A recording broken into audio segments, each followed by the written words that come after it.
Hey, I'm Andy. Let's play some drums.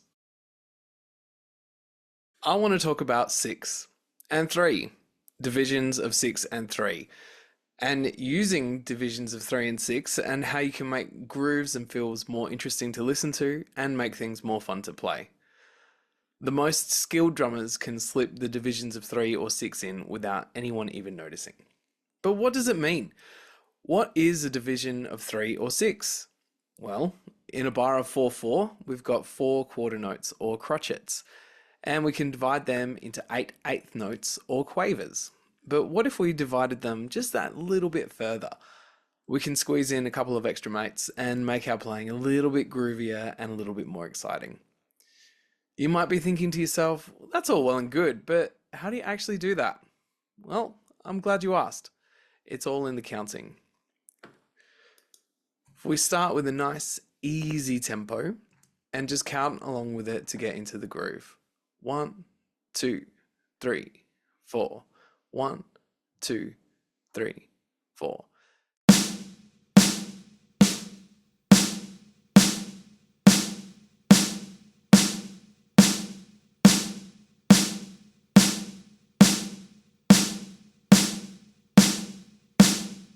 Then we can divide that into quavers.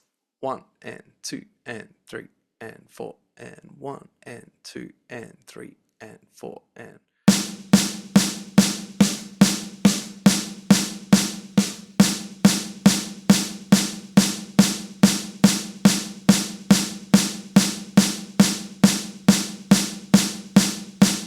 Okay, nice and easy.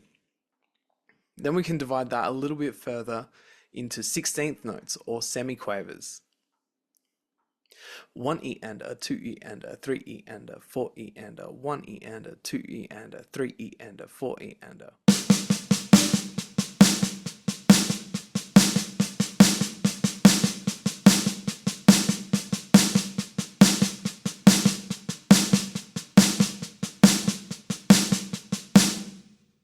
Let's start dividing these into threes and sixes. If we go back to eighth notes, so that's that 1 and 2 and 3 and 4 and, but we change it to eighth note triplets. That would sound like this. 1 and a 2 and a 3 and a 4 and a 1 and a 2 and a 3 and a 4 and a.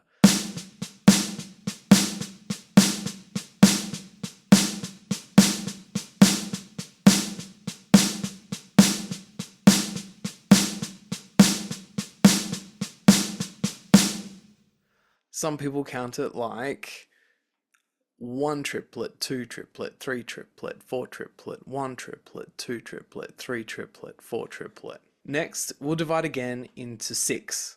And so this would be 16th note triplets. And the way that I was taught to count this is hickory dickory. 3, 4.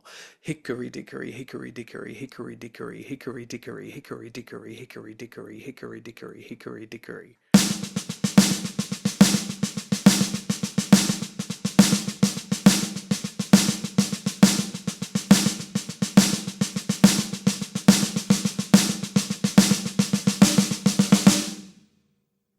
It's a lot to say, but it's good fun and it sounds cool, especially when you play it on the drums.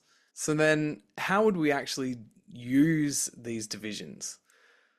Again, I'm glad you asked. The first thing that we can do is take a fill and add a little spice with a triplet or two.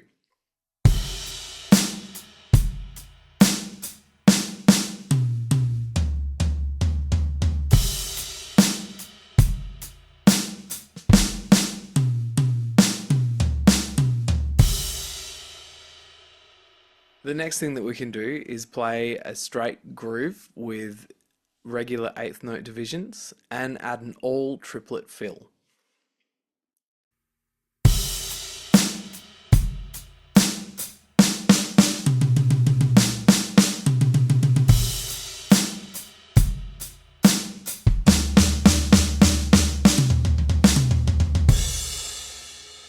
And from there we can start thinking about different sticking.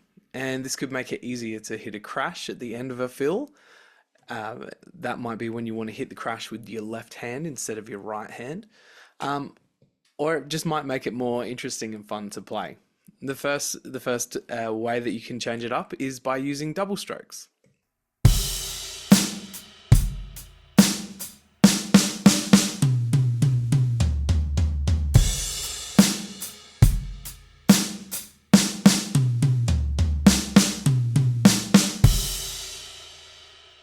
The next division that we can look at is double paradiddles.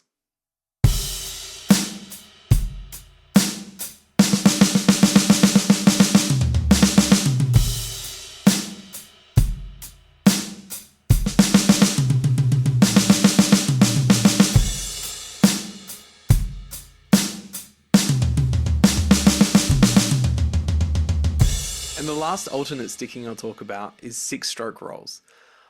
I don't think I had heard about six-stroke rolls until very recently, but they're super useful and really fun to play.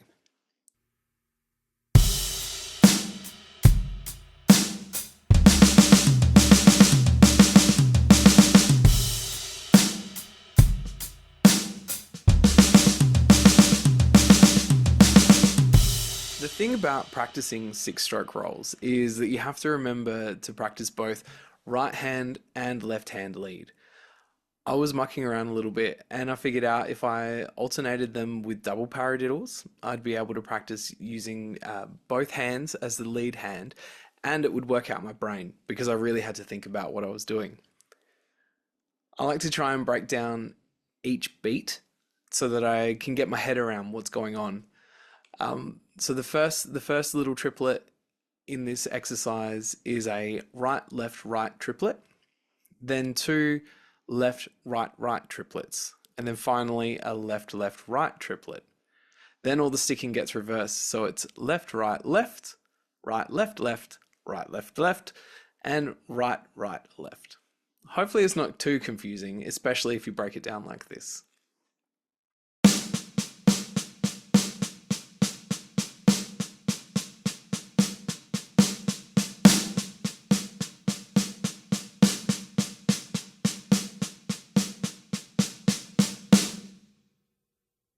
So I hope you have a go of this double paradiddle six-stroke roll drill. And if you've got a name for it, let me know. Thanks for watching. Now go play some drums.